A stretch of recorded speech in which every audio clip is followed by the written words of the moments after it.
Excuse me, please जगह दीजिए। गीतिका जी, कैसी महसूस कर रही हैं आप? बेटर।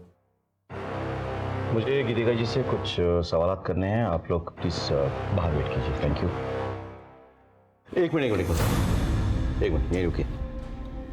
गीतिका जी, आपके और आपके बच्चों के साथ जो हुआ है वो क्या इन्हीं में से किसी ने किया है?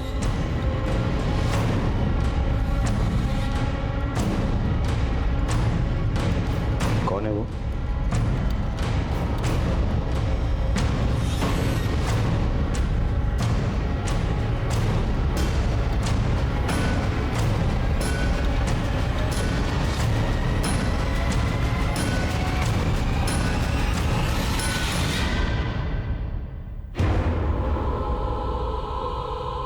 आपका हस्बैंड?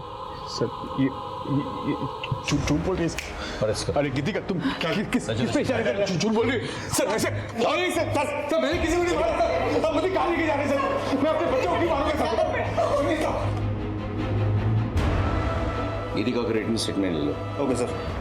भैया, मुझे एक बात समझ में नहीं आ रही कि अगर गीतिका को मारने की कोशिश उमंग ने की तो फिर रौनक को मारने की कोशिश किसने की और वो गटर में कैसे पहुंचा?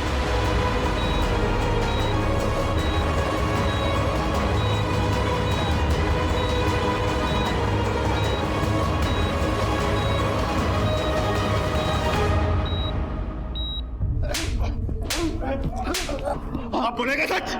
मैं सच बोल रहा हूँ। कितनी बार भी आप लोग मारो, मैं सच ही बोलूंगा। पंकज, जब तक ये सच ना बोलता ना, तोड़ते रहो उसने। सर हमने उमंग से अपने तरीके से भी पूछ लिया, लेकिन बार बार वो यही बोल रहा है कि उसने कुछ नहीं किया। भैया, हर क्रिमिनल कहता है कि वो निर्दोष है, लेकिन अगर गीतिका और उसके बच्चों को उमंग ने मारने की कोशिश की तो फिर रौनक गटर में कैसे पहुंचा और उस पर किसने अटैक किया? क्या ये दोनों केस एक दूसरे से जुड़े हुए हैं या फिर अलग अलग है?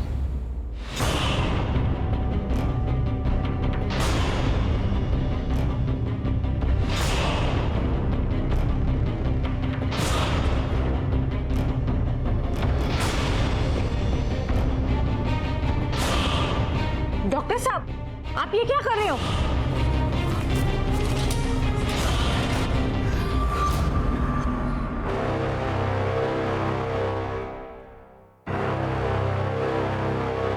किसी ने रौनक को अस्पताल में जान से मारने की कोशिश की। यह बात तो साफ हो गई कि किसी को रौनक से खतरा था। शायद रौनक वो राज जानता था जिसे हम भेदने की कोशिश कर रहे थे, लेकिन हमारे पास इतना वक्त नहीं था कि हम रौनक के होश में आने का इंतजार करते। जैसे जैसे नए सबूत और सस्पेक्ट सामने आ रहे थे, ये सारी कड़ियां एक दूसरे से उलझ रही थी। उस दिन घटनास्थल पर बहुत सारी चीजें एक साथ हुई। क्या यह महज इत्तेफाक था या किसी की सोची समझी प्लानिंग? इस बात को समझने में हमें ज्यादा वक्त नहीं लगा। एक हफ्ते बाद इस राज पर से पर्दा उड़ गया कि गीतिका और उसके बच्चों का गला किसने रेता था। रौनक की हालत कैसी है अभी? सर, हॉस्पिटल के कॉरिडोर की सीसीटीवी फुटेज मिली है।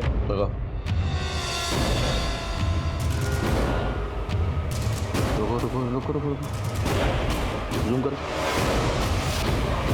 ये तो मैंने देखी है। I've seen this। बस बीच की कड़ी मिसिंग है। वो कड़ी ढूंढनी होगी हमें। एक काम करो, गीतिका के घर वाले और उनसे जुड़े सभी लोगों की डिटेल्स मुझे चाहिए।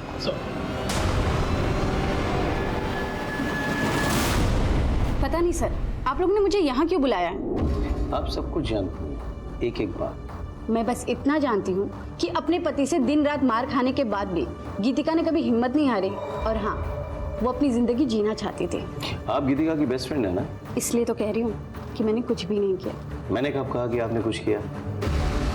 लेकिन आप वो कड़ी हैं जिससे सब कुछ जुड़ा हुआ है। सब कुछ। आप कड़ी हैं कि नहीं?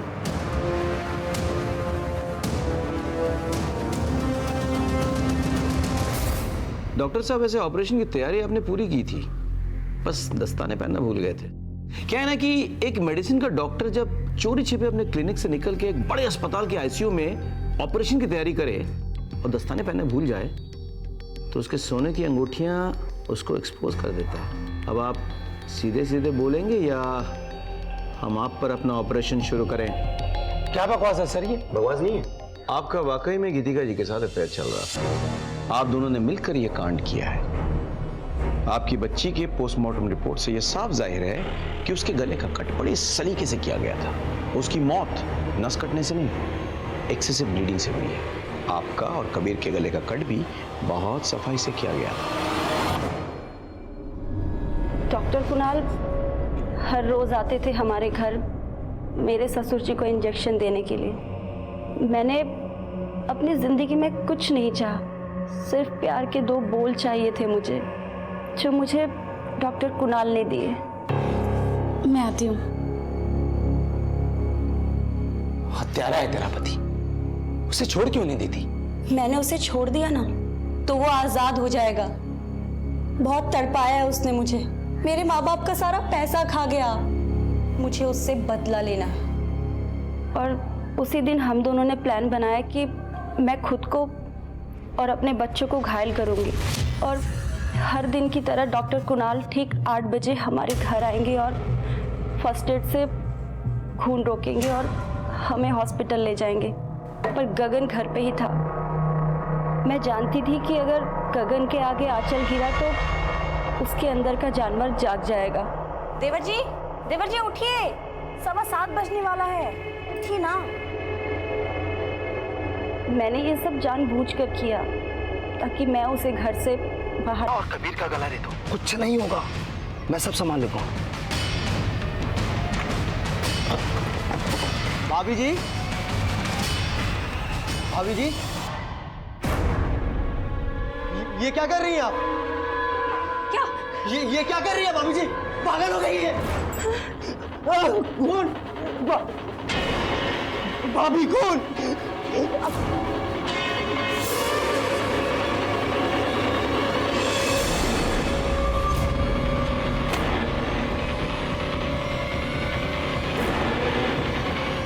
हे भगवान, ये बहू भी ना कितनी लापरवाह है। देखो गेट खुला छोड़ कर गई है।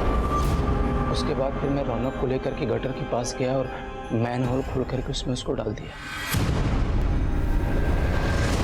गीतिका जी, आपने क्या किया? अपने पति को सजा देने के लिए अपने बच्ची की जान ले ली। कानून आपको कितनी भी बड़ी सजा क्यों ना दे, उससे बड़ी सजा तो आपको मिल चुकी है। गीतिका और डॉक्टर कुणाल को उनकी सजा मिल चुकी थी।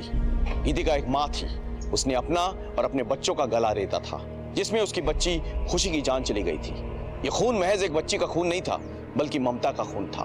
गीतिका को इससे बड़ी दस्तक क्या मिल सकती थी कि वो जो करने जा रही थी उसमें अगर जरा सी भी चूक हो गई तो उसकी और उसके बच्चों की जान चली जाएगी। और डॉक्टर कुणाल, वो तो डॉक्टर था, क्या उसे यह दस्तक नहीं मिली थी कि गीतिका का अपना और अपने बच्चों का गला रेत कर किसी को फंसाना बेवकूफी है? गीतिका उमंग से नाराज थी तो उसे छोड़कर जा सकती थी, लेकिन उसे तो बदला लेना था, और बदले की भावना किसी भी इंसान को गलत रास्ते पर धकेल देता है। सर अभी भी खबर मिली है कि लोधी रोड पर एक औरत की लाश मिली है। सर हमें अभी निकलना पड़ेगा। तो बैठो, मैं आ रहा हूं। Okay sir. इसी के साथ मैं सीनियर इंस्पेक्टर राकेश शर्मा आपसे विदा लेता हूं। सतर्क रहिए और देखते रहिए क्राइम पेट्रोल दस्तक। याद रखिएगा, मकसद सफाई अगर रोज होती तो गटर इस कदर जाम नहीं होती। हर दूसरे तीसरे दिन गटर जाम हो जाती है। अरे आपके सामने तो सफाई कर रहा हूँ, फिर भी आप पंगा कर रहे हो। अरे सफाई कर रहा हूँ ना, ये बोलता नाले में डाल दूंगा। क्या हो रहा है यहाँ पे? कुछ नहीं साहब जी, वो नाला जाम हो गया था, नाला साफ भी कर दिया, फिर भी ये झगड़ा कर रहे हैं, ये बातें सुना रहे हैं। कोई प्रॉब्लम है तो पुलिस स्टेशन में आकर रिपोर्ट कीजिए, लेकिन झगड़ा मत कीजिए। काम करने दीजिए इनको।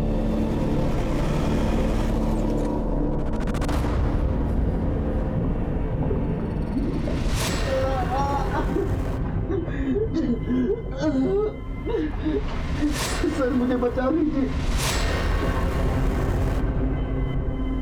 नमस्कार, मैं सीनियर इंस्पेक्टर राकेश शर्मा और स्वागत है आपका क्राइम पेट्रोल दस्तक में। कितनी अजीब होती है ना जिंदगी, एक पल में बदल जाती है। कब एक हंसता खेलता इंसान वक्त और हालात के हाथों मजबूर होकर गर्त में गिर जाए, समझ में नहीं आता। आज से 6 महीने पहले 2 अजीबोगरीब केसेस मेरे सामने आए। इन दोनों केसेस में कोई कनेक्शन है या नहीं, यह मैं समझ नहीं पा रहा था। दोनों केसेस में सच और झूठ ऐसे उलझ गए थे कि कुछ भी साफ साफ नजर नहीं आ रहा था। यह समझ में नहीं आ रहा था कि असली मुजरिम कौन है।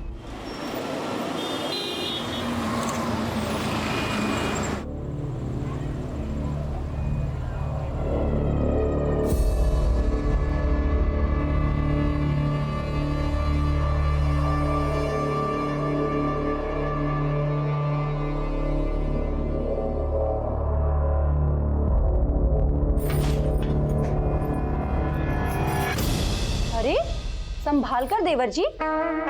सॉरी भाभी, अब आप इतनी सुंदर लग रही है ना, कोई संभाले तो कैसे संभाले भाभी? अब लगता है तुम्हारे लिए भी जल्दी संभालने वाली लानी होगी। अरे पार्सल ला रहे हैं, जल्दी में तेरे जो इतना टाइम लग रहा है, हद कर दी यार। कहाँ है तू? बस बस सर, आ गया सर। जल्दी आ। हाँ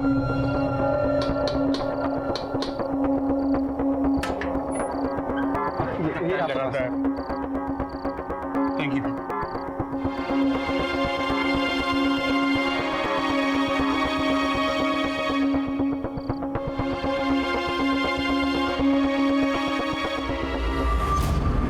अरे चांद आया क्या? चांद तो कब का आ गया, मैं तो अपने चांद का इंतजार कर रही थी। हाँ ठीक है, तुम जल्दी करो, मुझे बाहर जाना है। हाँ? जल्दी करो।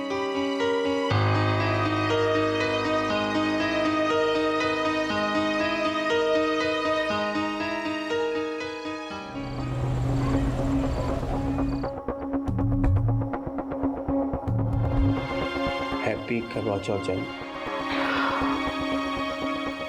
हाँ, कैसी है? तुम ले आए। और क्या करता मैं? तुमने 4 दिन से मुझे उपवास करवा कर रखा है, तो बनता ही है। हाँ? इतना प्यार करते हो मुझसे? तुझे कोई शक है?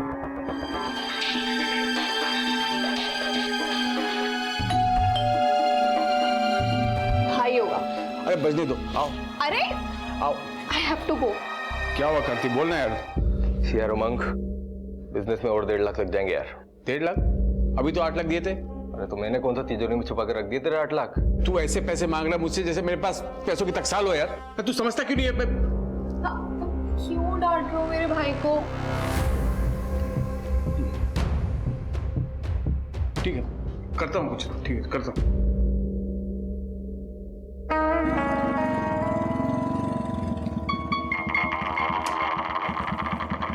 खुशी बेटा, शाम को आता हूँ लेने। हाँ ओके चाचू, बाय।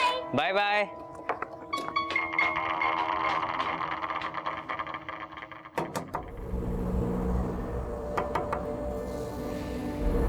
नानी, आ गई मेरी गुड़िया।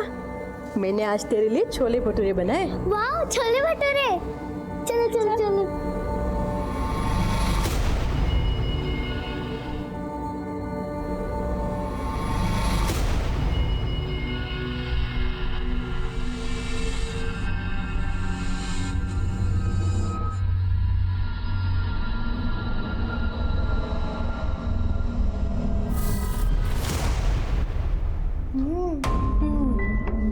ये ले मेरे प्रिंसेस के लिए।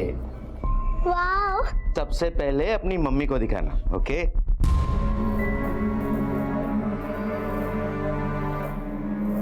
मम्मी, मम्मी, नाना जी कह रहे थे कि इस टेडी बेयर को सबसे पहले आपको दिखाना। ठीक है बेटा, तू जा।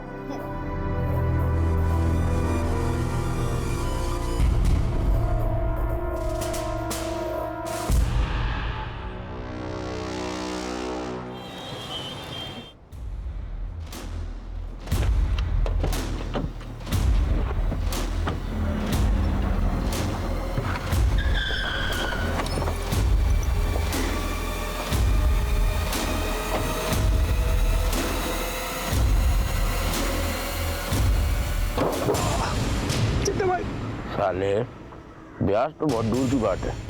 भूल गया तू। काय मारा 15 लाख। चिट्टा भाई, वो पैसों की थोड़ी मैं आपके पैसे दे दूंगा। मुझे थोड़ा टाइम दीजिए। 1 हफ्ता। 1 हफ्ता से तेरे पास। वरना एक बात याद रखना, चड्डा अगर पैसा देना जानता है तो लेना भी जानता है।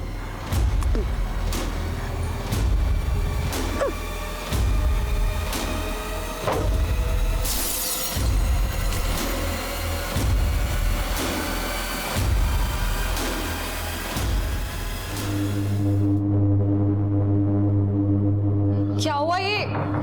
कैसे हुआ? अरे चड्डा का दिमाग खराब हो गया, उसने मुझे। चुप, छोड़ो। अबे तू तो पैसे लेके आने वाला था ना, कहीं वो चड्डा को तो नहीं दे के आ गया? मुझे तो साले पैसे की पड़ी गई। ये पकड़ पैसे। अच्छा सुनो, तुम ना एक बार अपने आप को जाके क्लीन कर लो, अजीब सी घिन आ रही है देख के। ठीक है।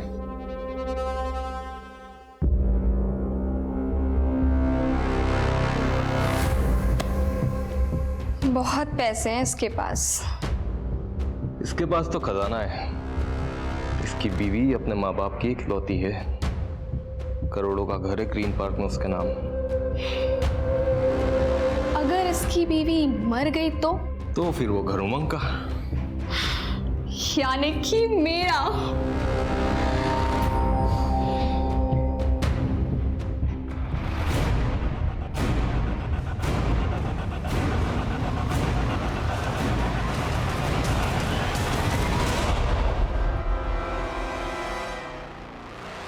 हे भगवान, ये बहू भी ना कितनी लापरवाह है। देखो गेट खुला छोड़ कर गई है।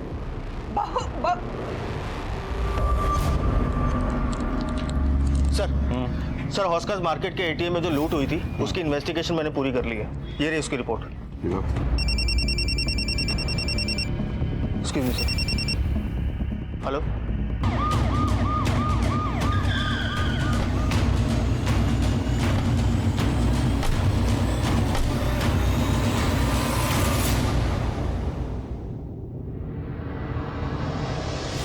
सर क्या हुआ?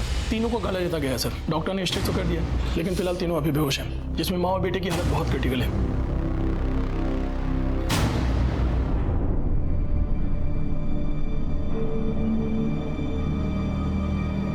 इनके रिश्तेदार कहाँ हैं? सर यहाँ क्या हुआ था? मैं बच्चों की दादी। ये दादी, हम लोग सुबह वॉक पर गए थे। हमारे घर पर हर रोज सुबह डॉक्टर साहब आते हैं इन्हें इंसुलिन का इंजेक्शन देने। और जब हम लोग 8 बजे वहां पहुंचे तो देखा। हे भगवान, ये बहू भी ना कितनी लापरवाह है। देखो गेट खुला छोड़ कर गई है। कितने बजे गए थे वॉक पे? जी मैं 7 बजे गया था, रोज इसी वक्त जाता हूँ। और घर पे और कौन कौन था? ये मेरा बड़ा बेटा उमंग और वो छोटा बेटा गगन। वो सुबह कहीं बाहर गया था, अभी अभी हॉस्पिटल आया है। कहाँ गए थे? सर मैं सुबह जॉगिंग के लिए जाता हूँ। सर मैं इनका फैमिली डॉक्टर हूँ। अच्छा उमंग, तुम्हें कुछ सुनाई नहीं दिया? नहीं सर। ऐसे कैसे हो सकता है? नीचे 3 लोगों का गला रेता जा रहा था, तुमको कुछ सुनाई नहीं दिया? एक्चुअली बच्चे तो हमेशा शोर करते हैं, तो मैंने ध्यान नहीं दिया। जब मम्मी पापा की आवाज़ आई तो मैं नीचे आया सर। कोई बाहर वाला आया था? मतलब कोई चोरी लूटपाट? हमको कुछ समझ ही नहीं आया। जैसे हमने इन सबको देखा, हम मुझे तुरंत लेकर अस्पताल चले आए। गीतिका के घर वालों को खबर की? वो क्या है सर, हड़बड़ी में फ़ोन करना भूल गया मैं। लेकिन उन्हें इन्फॉर्म तो करना चाहिए था ना। जी मैं अभी करता हूँ। हमें आपके घर पे जाके तहकीकात करनी होगी। डॉक्टर साहब, किसी को होश आए तो सबसे पहले हमें खबर कीजिएगा। भैया आप भाभी के घर वालों को फ़ोन करो, मैं इनके साथ जाता हूँ। जी।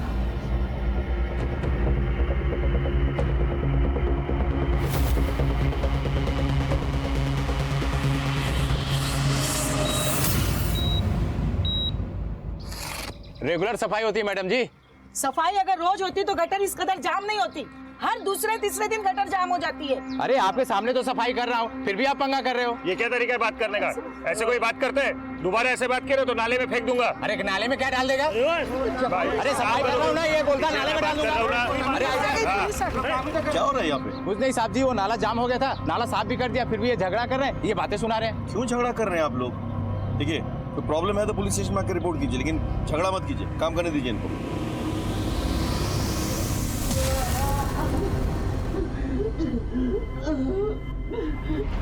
Hello control room. सर मुझे बचा लीजिए सर, मैं किसी गटर में हूँ सर। कहाँ पे? मुझे नहीं मालूम सर। क्या नाम है आपका? Hello hello hello.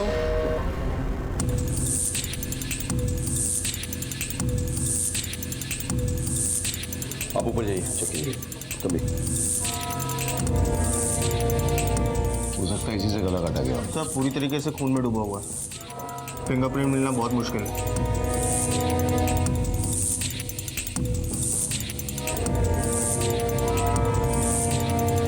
यहाँ तो सब कुछ नॉर्मल लग रहा है, लग ही नहीं रहा कोई स्ट्रगल हुआ हो या कोई चोरी या लूटपाट हुई हो। एक काम करो, तुम आस पड़ोस में पता करो जरा, किसने अगर कुछ देखा हो। हाँ?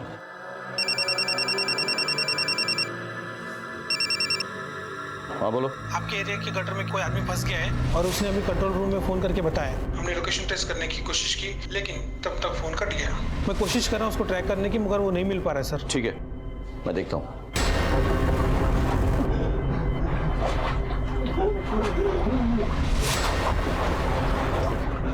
पड़ोस में से बहुत आवाज आ रही थी, हम घबरा के गए तो देखा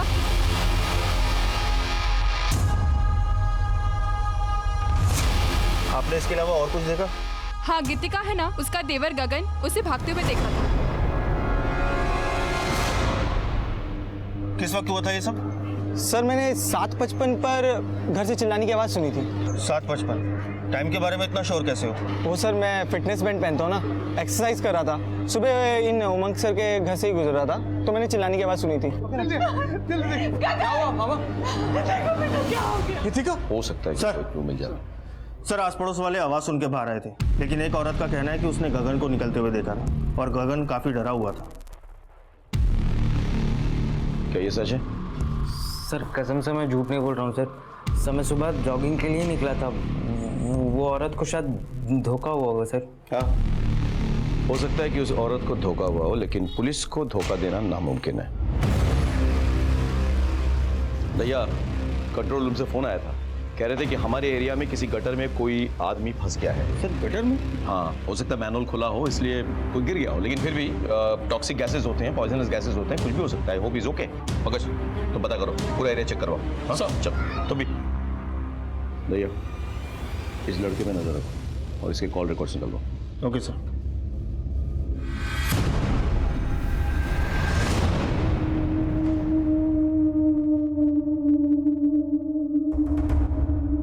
चला भाई देखिए, समझने की कोशिश कीजिए, थोड़ी प्रॉब्लम हुई है।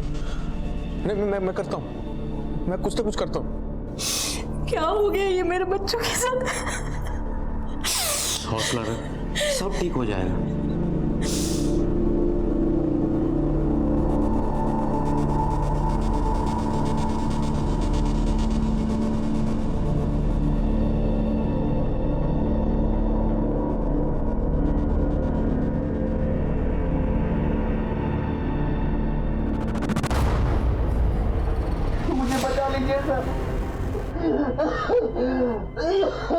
देखिए, हम आपकी मदद करने की कोशिश कर रहे हैं। कौन से गटर में फंसे आप? मुझे नहीं पता मैं कहाँ हूँ सर। कुछ नंबर होगा, देखिए सीवरेज के ढक्कन में कुछ नंबर होगा, देखिए।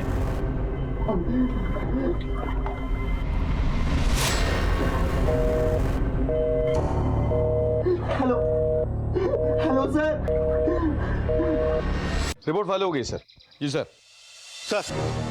सर गीतिका के घर वालों को गीतिका और उसके बच्चों पर जो हमला हुआ था, उस हमले पर किसी के ऊपर कोई शक नहीं है। सर हमने गीतिका के घर के आसपास भी पूछताछ की। सर गीतिका का कोई भी एक्स्ट्रा मैरिटल अफेयर नहीं है जो कि शक पैदा करे। सर जो आदमी गटर में फंसा है उसके बारे में फोन कंपनी से पता किया।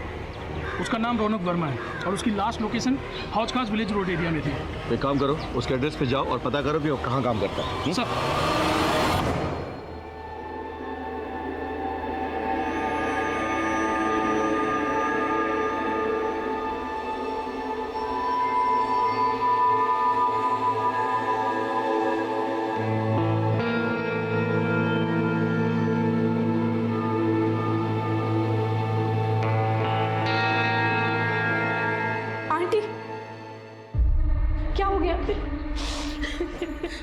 सब ठीक हो जाएगा, प्लीज ऐसे हिम्मत मत हारिए।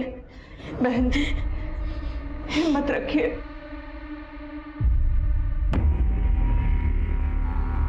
रौनक का घर कौन सा है? Yes sir. Thank you.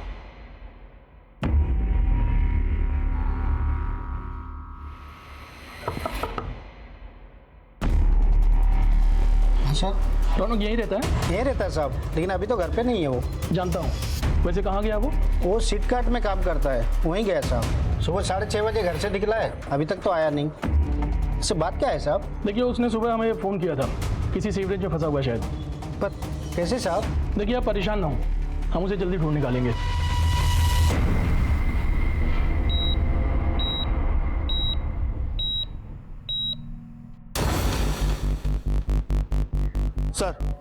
Sir मैं रौनक के ऑफिस आया हूँ। यहाँ के पता चला कि रौनक सुबह पहली डिलीवरी के लिए निकला था और उमंग के घर गया था। व्हाट? जी सर कहीं ऐसा तो नहीं कि ये मर्डर रौनक ने ही किया हो और पकड़े जाने के डर से सीवरेज में जाके छुप गया हो? लेकिन रौनक गटर जैसी जगह में क्यों छुपेगा? हाँ, एक बात बताओ, रौनक के साथ कोई और गया था डिलीवरी के लिए? जी सर सर उसका दोस्त था विनोद, लेकिन उसका फोन स्विच ऑफ जा रहा है और रौनक का भी फोन नहीं लग रहा। विनोद का एड्रेस पता करो ऑफिस से और उसके घर पे जाओ, उठा के ले आओ। Okay sir.